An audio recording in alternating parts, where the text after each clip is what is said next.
What If It's Cool is proudly brought to you by Respo Clothing. Feel like a champion by wearing the merch from all the stars, including Luke Resner, B Squared, Savannah Rowe, John Stop Action, Nova Nichols, The Cooters, and my personal favourite, Conflict Axiom. So feel like a champion by checking out Respo Clothing. They can be found on Facebook and on Instagram. In the mood for some wrestling? Make sure to check out the Melbourne Wrestling Show every Thursday at 10 PM on Channel 31. Mayhem Pro presents Showcase Road to Relentless Rumble 3, happening on Friday, August 9th. Ticket link is in the description. Make sure to check it out. It's that special time of the year. Adrenaline Pro Wrestling presents Anniversary VII, happening on August 10th at the Seafood Community Centre. Ticket link is in the description. Make sure to check it out. Alpha Pro Wrestling presents Obsession, happening on Saturday, August 17th at the Pipeworks Market. Ticket link is in the description. Make sure to check it out. Before you see Obsession, make sure to also check out Alpha Pro Wrestling's Energy 7, also happening at the Pipeworks Market from 12 PM. Ticket entry is only $2. Make sure to check it out. The next show from Brainbuster Wrestling Project will be happening on Sunday, August 25th. Ticket link is in the description. Make sure to check it out.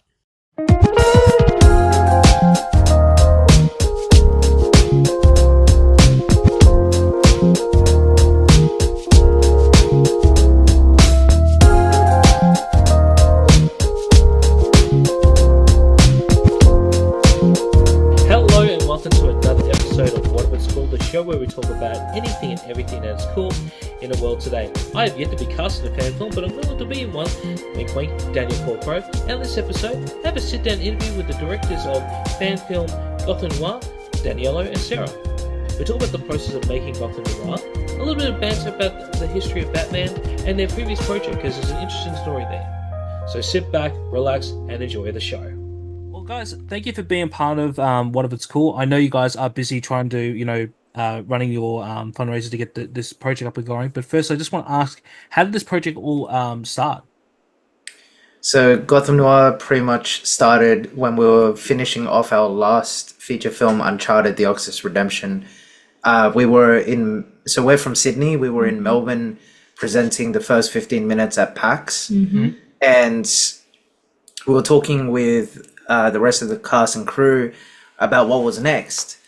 And our lead actor of Uncharted, Chris, we were all talking. We're like, oh, Batman would be cool. We've always talked about Batman. Yeah. We spent a little bit of time here and there bringing up doing a Batman film in the future.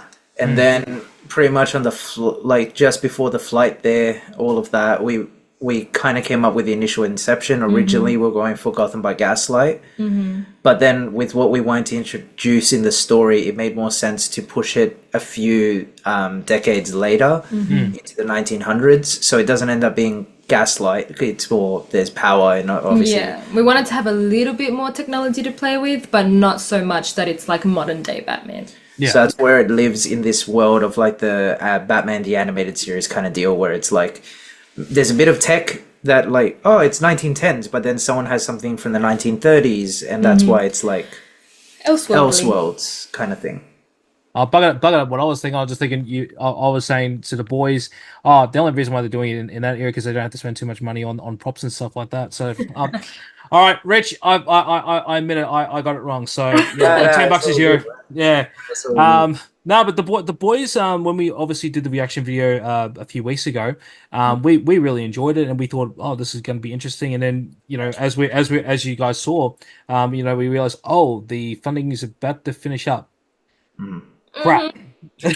Yep. Now, first, I just want to say thank you for you guys covering it. That's very nice. That's really nice. Appreciate it. But yeah, when that was happening, there was always a bit of a backup plan anyway, because of a few delays that kind of happened. Unfortunately, things had to be pushed later, even when the Kickstarter was already open. Just one of those things that just happens in filmmaking. And by the time stuff was ready, it was too late. Like, it was running out of time. Yeah. There wasn't much time left at all. And Kickstarter is an all or nothing platform where if you don't hit the goal, you get nothing. Yeah. And so how long did they set it for? Like 30 days or something like that? Or we had it up for I think 33 days. Yeah. Okay. Yeah. But we didn't have things like the suits weren't entirely ready, and that's the biggest draw card for it, is obviously, which is fair enough. People want to see the suits, they want to see all of that. And those things finished up towards the end, so we didn't have time to shoot any of that to put it up to boost it. But now we do. That's why we launched Indiegogo, where Indiegogo is whatever Flexible. you raise, you keep. Yeah, which is a lot better for Yeah. us in this instance. But And yeah. it has a flexible end date as well. So this one, we can actually extend it longer if we want. And yeah, now that we're planning to shoot the juicy stuff now, get people more hyped. do get- some test shooting to start us off and to prove that we are definitely doing this movie. Nothing is stopping us, no matter Nothing what. stopping us, man. Well, the first thing I know that Rich would want to look at is obviously the Catwoman suit, because, well, it's Richard, he's single, and he's also young, so don't hold that against him. The one thing I really do want to see, though, I obviously do want to see what Batman's going to look like. And you have said that, you know, it's going to be a little bit further into the future from Batman by Gaslight. Can you give us a sort of a little preview of what we might be looking at in the future when you guys shoot something with it? So you're going to be... So the first thing on the list is the official poster. So it's going to be showing all of the core cast together in all the appropriate suits and all of that. Then we're aiming to shoot a very specific scene in the movie and release it. Yeah, something that showcases what we think is a good amount of everything that'll really entice the audience and basically show what we're planning to do with the rest of it. Yeah. As far as suits wise, if you saw the Batman cowl, it kind of does have that stitching. It does have that mixed leathers and stuff like that. So if you can imagine something like that, Yeah.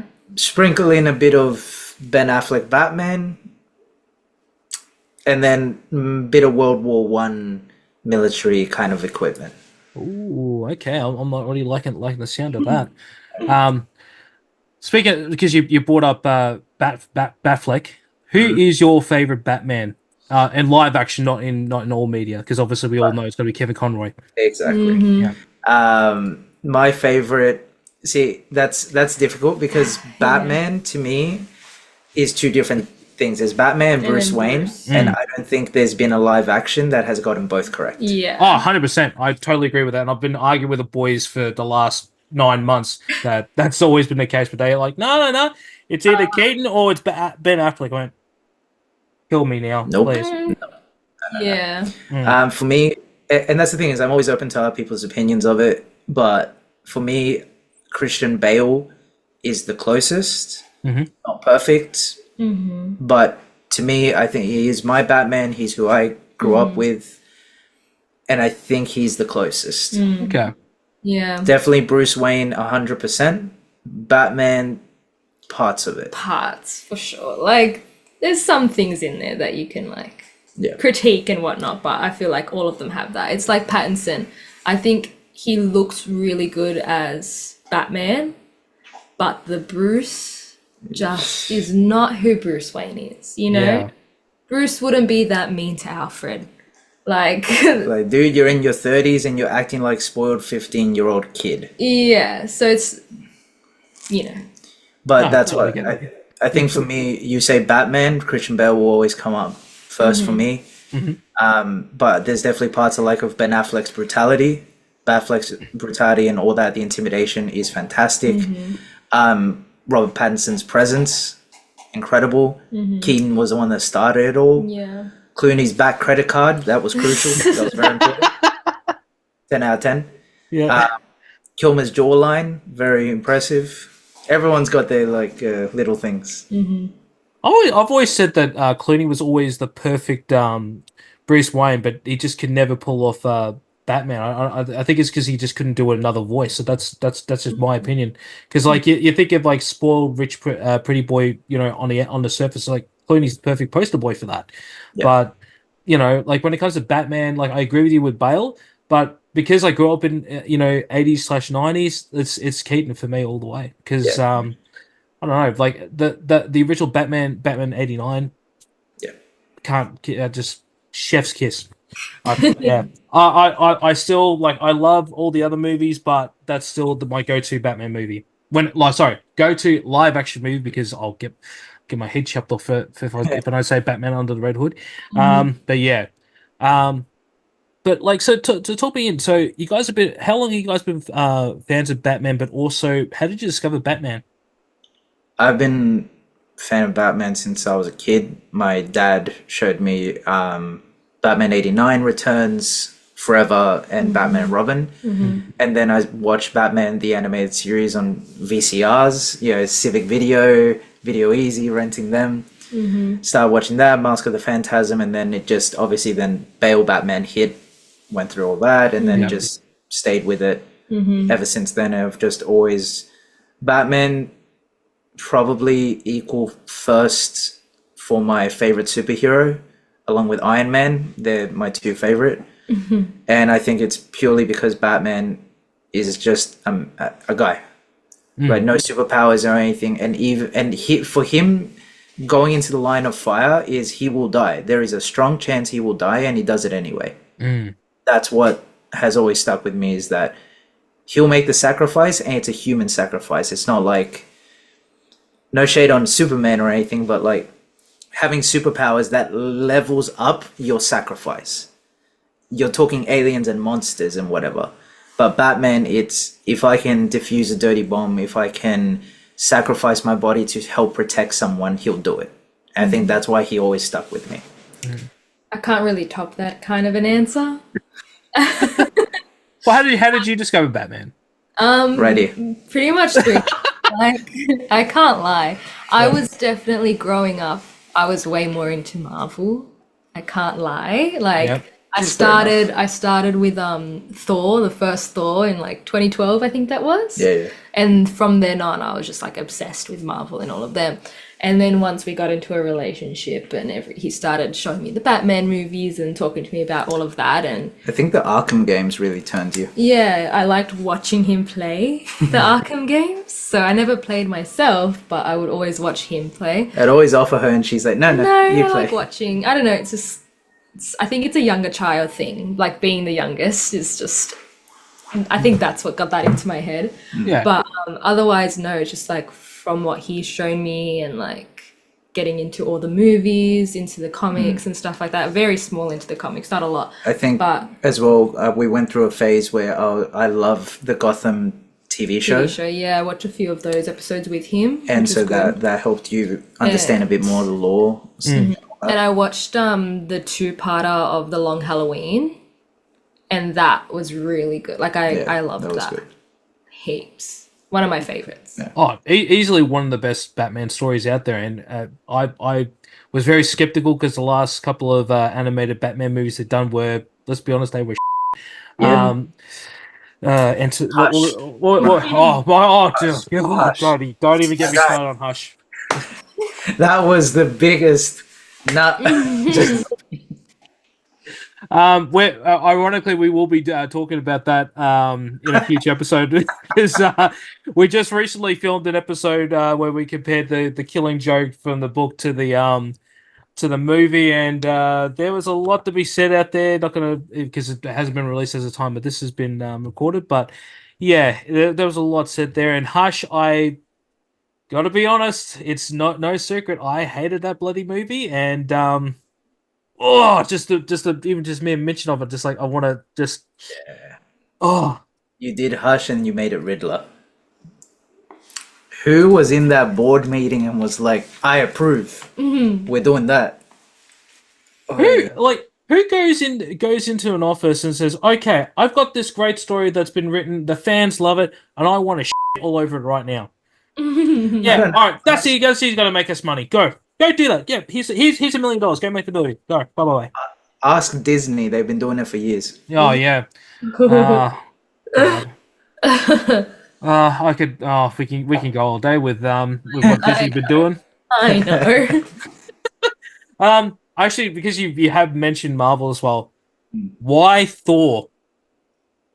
What? And if because of Chris Hemsworth, Chris Hemsworth, I could totally understand, but No. yeah. Funniest story is that my parents wanted to go watch it. I did not want to go. I was 12 at the time, I guess. and they were like, we're going to go to the movies, we're going to watch this movie. I'm like, I don't care about a superhero movie, that's dumb. Like, I was like that. Yeah. And then they took me, and I thought it was the best movie I'd ever seen at that point. Like, I was like, oh my God, the action and Chris Hemsworth and all of that sort of thing. And then from then on, I was like, every Marvel movie I knew when they were coming out, I wanted to go see them. I was like, Dad, let's go to the movies. Like, my mum dropped off. She never continued coming to the like cinemas to watch those kinds of movies with us anymore. Yeah. But I'd go with my dad, my brother, I'd go with friends, and, you know, as they all the good ones, you know, before Endgame. The nice section of Marvel movies. Yeah, the ones that count before Multiverse came and ruined everything. All of those. So it started with Thor, and then I think I went back and watched the Iron Man, like the first Iron Man movie. Yeah. Loved that. I think I watched the second. Did I watch the second one in the theaters? I can't remember. I definitely watched the third Iron Man in the cinema. And at the time, I loved it. I go back now and I don't think it's the strongest anymore, obviously, but definitely loved it at that age. It has its moments, but it's definitely not the strongest. And I used to think that the second one was a lot better. I watched it recently and went, oh, why did I think this is actually pretty good? I get that, definitely. I like the second one. Like, I've rewatched it quite a few times, but the first one just holds such a good, like, feeling in it. Like, the first one is so rewatchable. It's like, for me, the Winter Soldier. Yeah. I've rewatched Winter Soldier probably like 10 times now, and I still think it stands like higher than most of the other Marvel movies. It does. 100%. I think that's great. Like the Marvel and stuff like that, I think was a good way when we started dating, that it was like, I loved Marvel. And there was still, they were still releasing them when we started, because we've been together for 7 years now, and there was still a lot coming out. Funny enough, one of our first dates was to go see Ragnarok. Was it? Yeah. Oh my seeing God. Ragnarok together. Ragnarok, yeah, I know we did Ragnarok, Black Panther. And then obviously Infinity War, Endgame. And a couple, I think, did we see Ant-Man together? No. I don't think so. No. But yeah. Don't worry, no one really watches Ant-Man. We were actually just talking about Ant-Man and the Wasp today and what a disgrace that movie was. Oh, I thought that was better than the first one. I think that's the only good one out of all of them, to be honest. Ant-Man and the Wasp? No. Agree to disagree. Ghost is the problem for us. Yeah. Oh, yeah. The weak character, but the actual movie itself, I actually really enjoyed it. Fair. I have not rewatched it, I think, since we saw it in the cinemas, because I was just offended by it. But I do... Then there was Quantumania. Oh, that was mad. What are you talking about? I have still not watched that, and the boys are like saying to me, "You need to watch it." I'm saying, "I'll get to it." It's like I don't think I've watched anything since the last Spider-Man movie, and that's it. Yeah, which that was great in the cinema. I haven't rewatched it, but watching it for the first time with everyone in the theaters was just like the best feeling. Now, I see what you got to do is you got to make an episode comparing how Hush was and how Quantumania is. Which one's worse? Well, that is something we've done in the past, where we compared, which two are actually up, and that actually sounds like a good idea. Maybe you should join us on that one, because I need backup to go against Rich half the time, because Tass and Pete don't do anything. They're just like, oh, they're too nice. They won't do anything until I say something bad, and I go, oh yeah, Dan sucks. We are quite honest, critics. and we obviously approach it with a film perspective and film techniques and camera work. It's hard for us to just go to the movies and just sit and enjoy, because we tend to debrief after and just like rip it apart, unless it was that good that we watched it and we're like, I just enjoyed that. And then we talk about the good things and like why we liked it, the camera angles, the soundtrack, whatever. That's the test for us. If we can watch a film and just not think about the actual filming of it, we're like, oh, that was great. That was a mad movie. But it's funny because it's like some films that, like, I guess a lot of the new Marvel movies and stuff, when we watch them, we can critique them a lot. But then something like Deadpool and Wolverine, have you seen that yet? Oh, yeah. Yeah, so with that one, no spoilers or anything, but it's like we didn't actually talk about how they filmed it. No, it was just an enjoyable movie overall. It's understood that it's slight junk food kind of way. Yeah, it's like watching the King Kong Godzilla movies, the recent ones. They're junk food for the brain, like they're a bit ridiculous, but you can just sit there and enjoy it and have a giggle. and look at some big monsters. Oh yeah, I'm with you though, because I'm a former actor, and I've worked worked a little bit in the industry. Nice. I there were, oh god, and I get picked on a lot, especially for the original team here on What If It's Cool, because I'll find the most littlest things, and I will complain the most about it. So like for instance, like there was one shot, I think it was from Knock Off, which is a Jean-Claude Van Damme movie. There was something in the background, and I just kept picking apart. It goes, what does that have to do with the rest of the film? God, because that is a continuity error. Like it doesn't match up, and it just completely sinks off the film. And that I'm like, We get that. it's like I think and I know a lot of people pick on this Quantum of Solace. That guy who's brushing in the background, but he's the broom is not hitting the ground. Yeah, Oh, I've seen that. Yeah, Or yeah. the mug in Game of Thrones. Game of Thrones. The cards you can see in the Lord of the Rings. What else is there? There's just There's a so lot. much. But it's like I understand there's people that we know that are in industry and have worked on like some of the most recent films.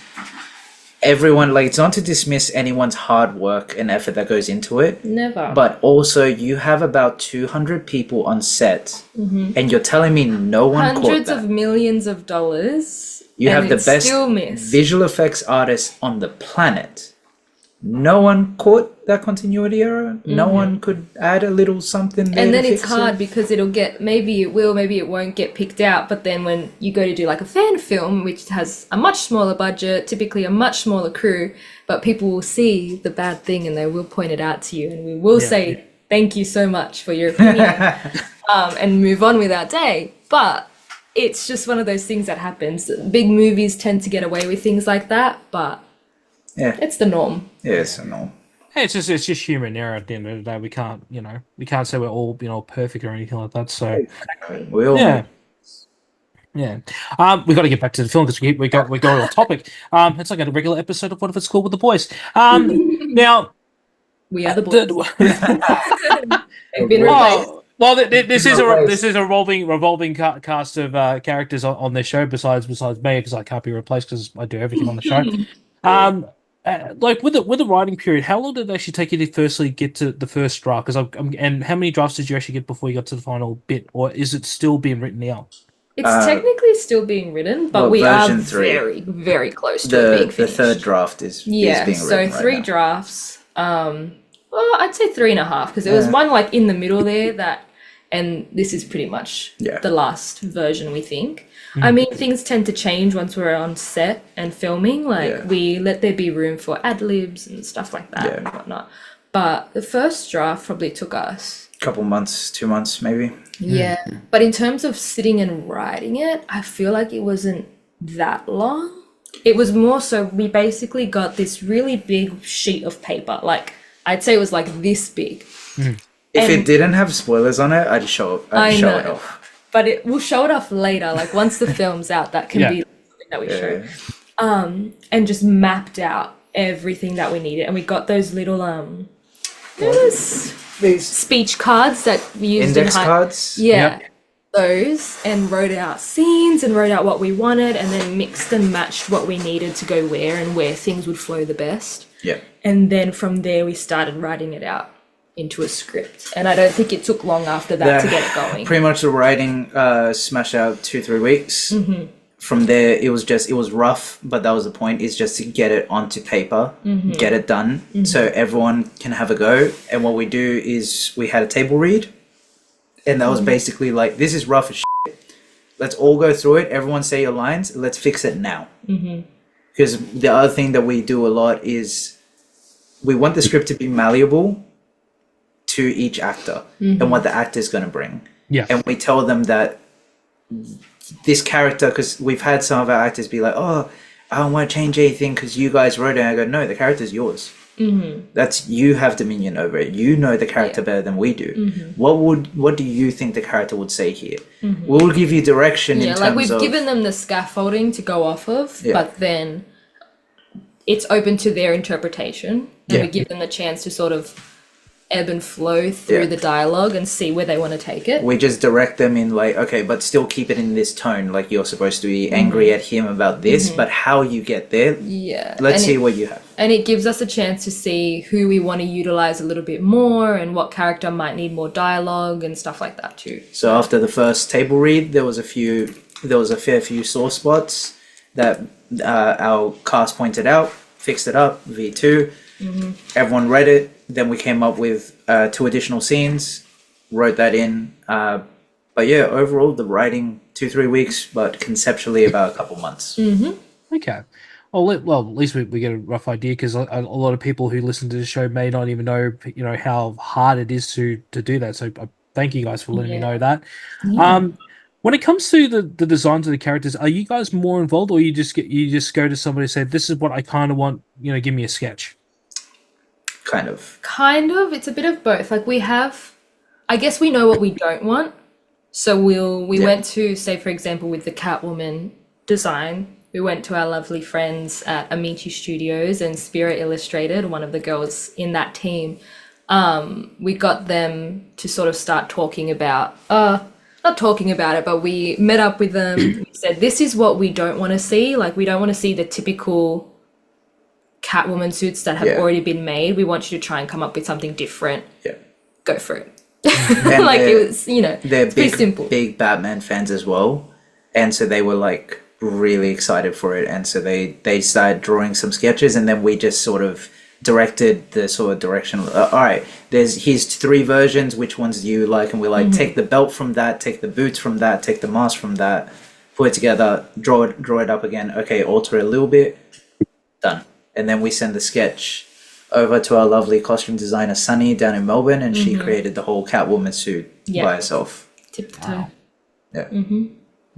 Well, hang on. Since we brought up Catwoman, I know we're going to go off topic again, but I need to bring this up because there's been a lot of stuff, especially from Halle Berry's end. They're saying there is a lot of love now coming up for her Catwoman movie.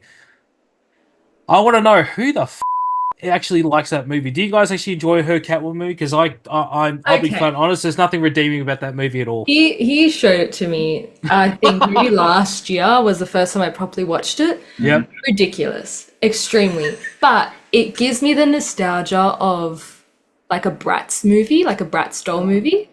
Because of the music that they use. Yeah. That's the only part that I love, is the music and like the ridiculousness of it.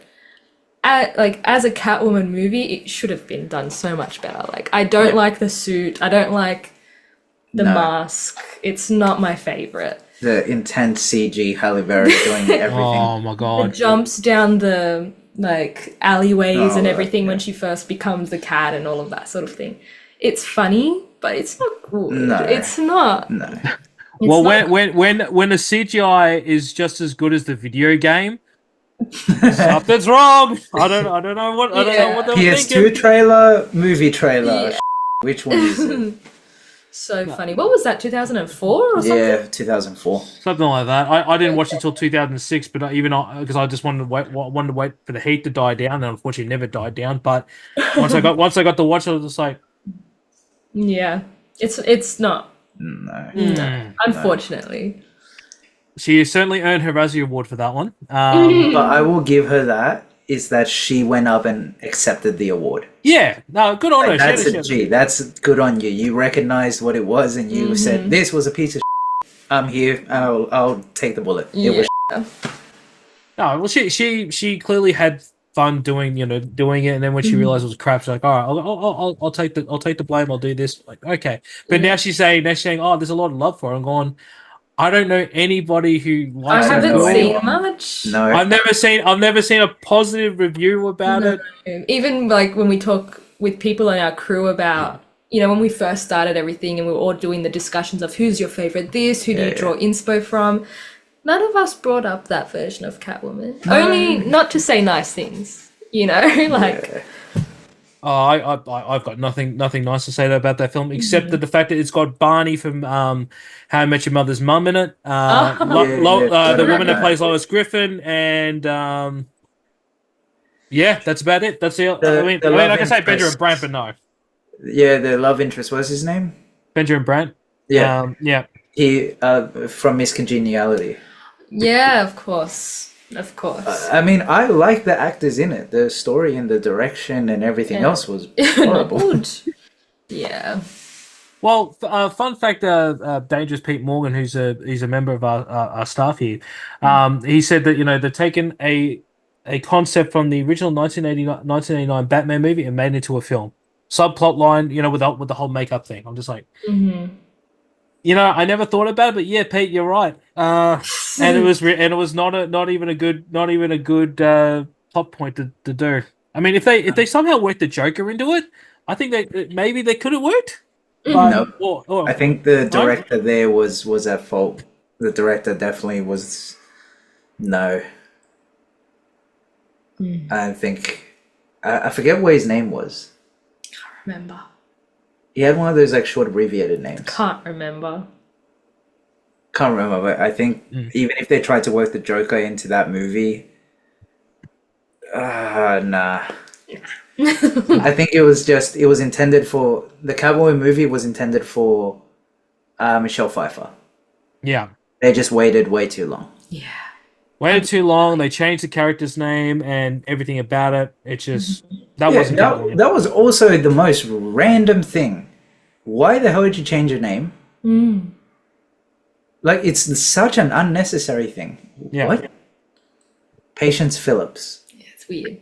What? It's weird. It's weird. It's a terrible name too. Like we've discussed it before on the show. Like that, it's like it's a terrible. Why would you call her that? It's a terrible movie. It's a terrible name.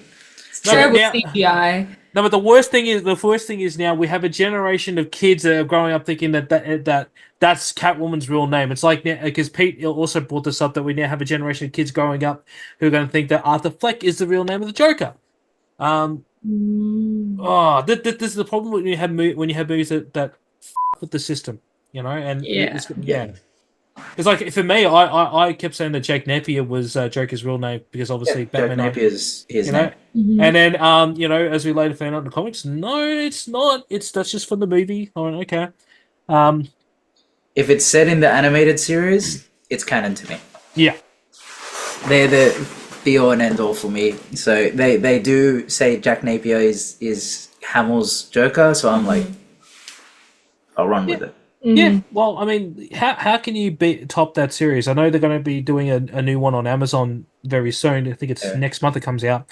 Actually, no, next week. Next week it comes out. Funny enough, one of our actors and friend Marcus sent, when they first had the promo stuff for that series, he sent it to me because it's also kind of 1900s-esque. And he's like, like DC's doing something similar. And I said to him, it's so nice of them to make a prequel for us. Long. I was like, cool. Exist in tandem. Yeah. Well, speaking of, you have brought up Warner Brothers and everything, because this is obviously a fan film, and there have been a lot of successful fan films out there. Obviously, these studios like to sue people if they have their intellectual rights. How are you getting around that? Because even myself, I don't actually know how this is even possible. I know a lot of them say this is a non-profitable thing, but I don't really understand the logistics of it. Yeah, so fully non-for-profit. As long as we do not make a cent off of it, that goes personally to us as if it's like income from it, we're okay. Everything that goes into the Indiegogo goes straight back into making the film. So as long as we're using that money to make it and to not profit from it, so we can't make sales on tickets, we can't, do that sort of thing. When we put it up on YouTube, we can't put ads on it. No ads or anything. Then it's all fine. Basically, they don't want us to get a cut from something that they own. Which is fair. It's fair enough. But as long as the direct filmmakers, meaning me and Sarah, do not get a cut, the other people can. Yeah. So, for example... Because they're part of making the film. Because that's the thing, is everyone's donating all of their time and resources, and like the costume designers are getting the materials and all of that. And everyone said like, no, we want to do this like for free. We just want to be part of it, but we want to give back to them because like that's the plan. That's the plan. That's the goal. It's earning enough that we can make the movie. And then everyone gets a nice cut out of it. All of our actors, all of our crew and stuff like Especially like our audio boys. Doing audio mixing and all that is a giant job on its own. It's half the job. and we want to give them something for that, because that's going to be months of their time. They've already made a whole album for us for the film. Yeah, they're incredible. We love our CLP guys. So we want to make sure to give them something and give everyone something if we can. But the first thing is the money going into making the movie just in general. Yeah, and all of that's safe. That's all fine to do. Yeah. So in our Indiegogo, there's at the very bottom, we have a case study of, I think in the 2000s, basically there was a Star Trek fan film. They got sued. And Because they earned so much through donations. Yep. And so that set the precedent for all of this, is that as long as the filmmakers do not make the money, they're sweet. We're not because we're not profiting off their IP. Yeah. Okay. So that's the way around it. Yeah. All right. No, I've just never known, because I've never been a part of a fan film before. Yeah, no, absolutely fair, man. And this is very interesting. So I like that you got, like, at least some people can get paid. It's not all done for free. Because because sometimes, like, when you're doing projects like this one, it does take a bit out of your time, and it's not good to getting compensated. That's really good. But the fact that a lot of the staff want to do it for free, that just shows how passionate they are of this project, and It's a huge to have a good thing. project. Yeah. And we're beyond lucky and so thankful to our team, because we have a Sydney division, Melbourne, Perth, LA, Arizona, Europe. There's people all over the globe doing stuff, and a lot of them are just like, no, we just want to help out. And so the way if we can give them something monetarily, if we're able to do it through Indiegogo, we would love to. we would love to. Well, so going back to the actual story itself, who can you reveal is some of the characters that we're going to be seeing in this movie? So you've got Batman. Obviously. Bruce Wayne is in there too. Spoiler. They're the same person. Just in case you didn't know. Catwoman, of course. We've announced the villain is the pig, so that's great. Catwoman also, if people don't know, so we're both co-directing, co-writing, executive producing this, but also Sarah is going to be playing Catwoman. So that's my role as well, as directing and playing Catwoman. So that'll be fun. Commissioner Gordon. We've got our Commissioner Gordon. We've just announced we've got Dr. Pamela Isley as well, so that's fun. I think that's the main gist Alfred. of it. Yeah, of course, we've got our Sir Alfred. And there's a couple more surprises. Okay. Yeah. Vicky Vale as well, that was also announced. Yeah. Oh, okay. We've got Vicky Vale. Vicky Vale's in this as well. And Love Vicky Vale. And then everyone will have to watch it when it comes out to find out who the rest are. Yeah. Have we got a rough idea when this project will see the light of day? Like, where you projected to come out? Fingers crossed, end of January, latest, hopefully February. Yeah. Yeah. 2025. Oh, yeah, 2025. Yeah. Far out, 2025. Yes. Yeah. Oh, this year's been going incredibly slow, and I just realized that that's what 4 months away, 5 months away, and Not long at all. Yeah. no. Well, let's dial it back a little bit as well, because you obviously you did your previous movie with Uncharted. How long did that actually take to film? Because I've seen most of it. I haven't watched all of it, but I've seen most of it today. And firstly, beautiful looking film. Like especially with especially with the lighting in the first 10 minutes of it. Like my biggest problem whenever you have scenes like that, especially in short films, is that the lighting can't be that good. It was perfect. Looked great. Thank you. Thank you, man. Very much. Means a lot. Does. That one was 13 days. Yeah. Of shooting. 13 days of filming. The budget was under 7K. And that was actually shot with our current our camera, the Sony A7 III, which is a $2,000 camera. Yep. Filmed all of it on that. And we had a great partner, Elder Gearhouse from the company's called Gearhouse, ran by Elder, that they let us borrow some lights for that. And so we had something mapped out. And that scene you're talking about in the first 10 minutes in the barn looking thing, That was a stressful That night. was stressful because another great friend of ours, that's her grandmother's property. Yeah. And she just had a barn, but it's a long way away from the main house. And it's there's no power. It's a very rundown barn. Wow. No power, no chance to run an extension cord through because there's animals around and stuff like that. It was middle of winter, so it was like freezing cold up on a hill. Yeah. Not the best time. And on top of it, our lights were battery powered. Yes. So we had max 3 hours with them to film.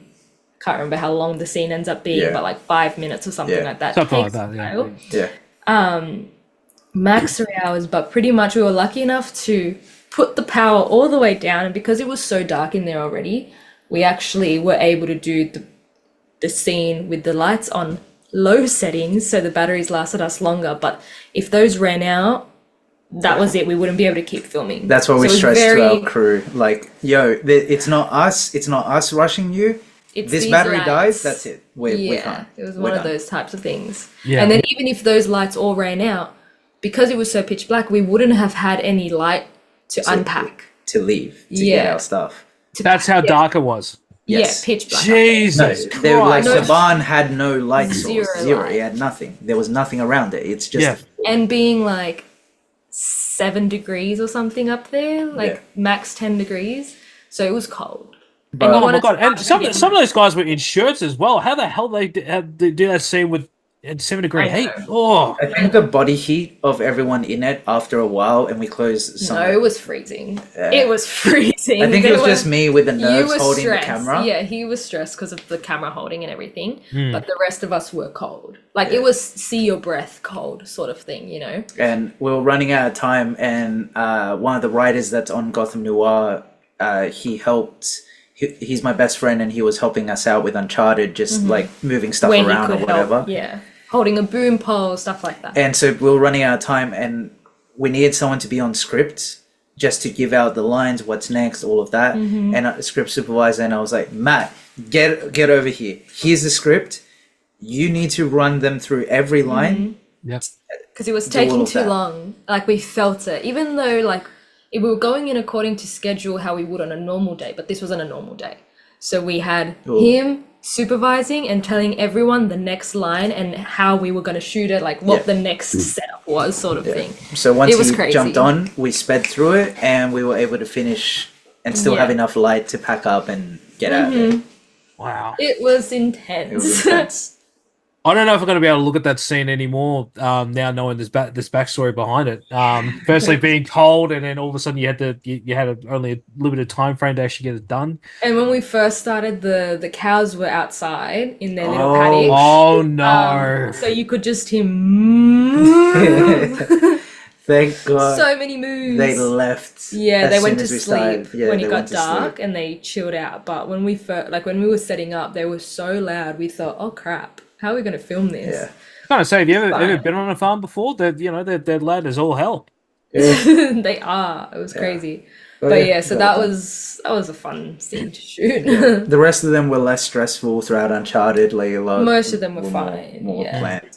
Aside from what was our last day of filming, it was the waterfall scene. Exactly. That was hard. That was just the three of us. So it was us two plus Chris.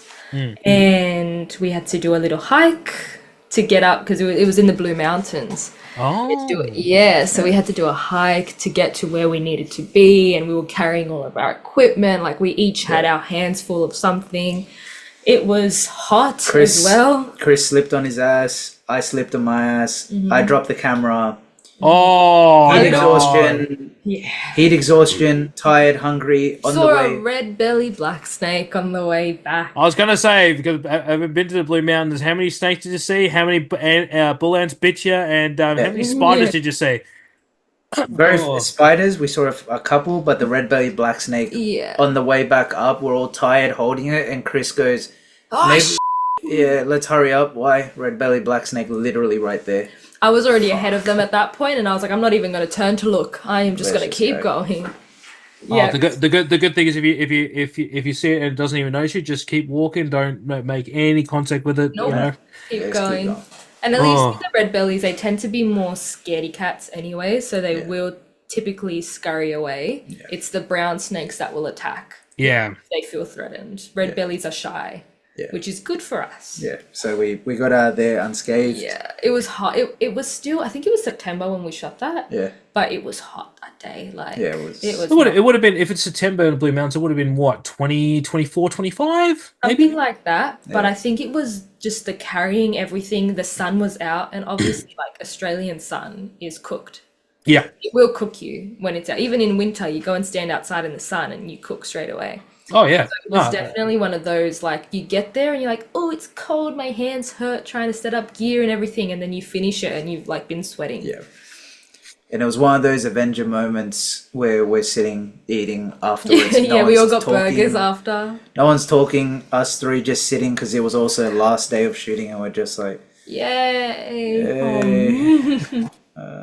Yeah, that was funny. Did you at least get a photo of you guys eating at the restaurant while you were doing that? No. Is that Not would have been eating perfect? at the restaurant, but we did get one at the Blue Mountains. At the Blue Mountains, yeah. So when you have those moments where you have the Avengers eating at the table, you need to get a photo. Yeah, we do. You know? But it feels like you need to get someone to take the photo of you, and you pretend that you don't even see the camera. Yeah. Yeah. Or if you have one extra person, you know, just tell them whenever you see the moment, take a photo. Yeah. No. Yeah. Yeah, so we had some funny times filming that. Yeah. Well, we'll have to get you on again so we can actually talk about that. But I do want to do one last thing about that that project. Obviously, Sony PlayStation got in contact with you guys for it. What was that like, and how did they reach out to you originally? So that was actually kind of funny because we were operating under the same thing. It's a fan film. Yeah, just keep our noses clean. We're all good. Mm-hmm. As we started to do it and release promo material, people started seeing it, and then Chris actually went to. He had an event. Yeah, an event, because especially after PAX, which is the biggest video game convention in the Southern Hemisphere, so obviously that got a bit of attention, and that got a few articles and stuff. He went to an event for Spider-Man 2, the game. Yep. Yeah, it launched here. They had like a big thing in Barangaroo here, and so he went there because he does all of that type of stuff. And he thought, oh, this is Sony. Maybe I'm going to go approach him and just give him a heads up, and like hopefully we're all good. And before he even that could have been nasty. And before he even got to, there was game developers from Insomniac, the ones that did Spider-Man. They were just hanging around. They went up to him, and they go, "Hey, are you the one doing the Uncharted movie?" And he goes, yeah, hi." And they're like, "Dude, everyone in Insomniac can't wait to watch it. We've been talking about it nonstop." Wow. So that was And really it was cool. like, "Oh, wow, cool." And they had a chat, and then he went to the Sony executive and went, "Hello, I'm Chris Stan." And they go, "Yeah, we know who you are." And he's like, Good thing or bad "Good." thing? Oh, he's like, yeah, you're doing the Uncharted movie. Yeah, Excited to see it. excited to see Something it. like that. We'll keep an eye on it. Something along the lines of that sort of a thing. And we were like, okay, cool. And then a Come few to days, the release and everything. they shared it on their story and like gave it a 10 out of Yeah. 10 and all that. And which then was very cool. a couple months ago, they had another event, PlayStation, and the head of the social department and the president of Sony, of PlayStation Australia, went up to Chris and said, "Oh my God, we've watched the film so many times. We love it," and all that. So that's been kind of wild to have that reception. Yeah.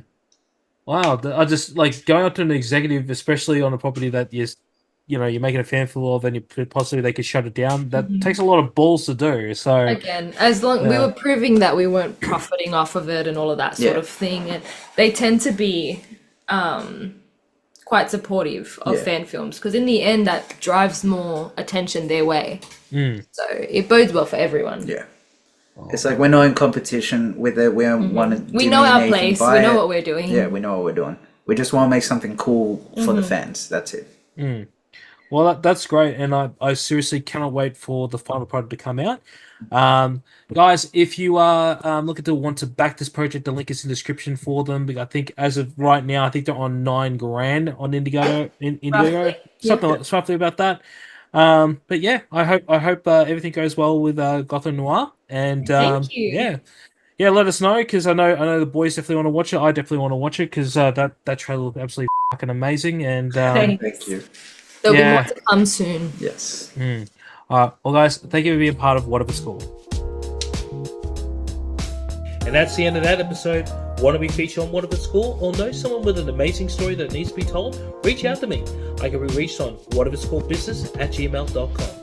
Don't forget to like, share, and subscribe to the show wherever you get your podcasts. Want more from What If It's Cool? Make sure to check out the YouTube channel where you can find the latest episodes of Mukbang Around, Reaction, and of course the podcast. And don't forget to follow What If It's Cool on all socials.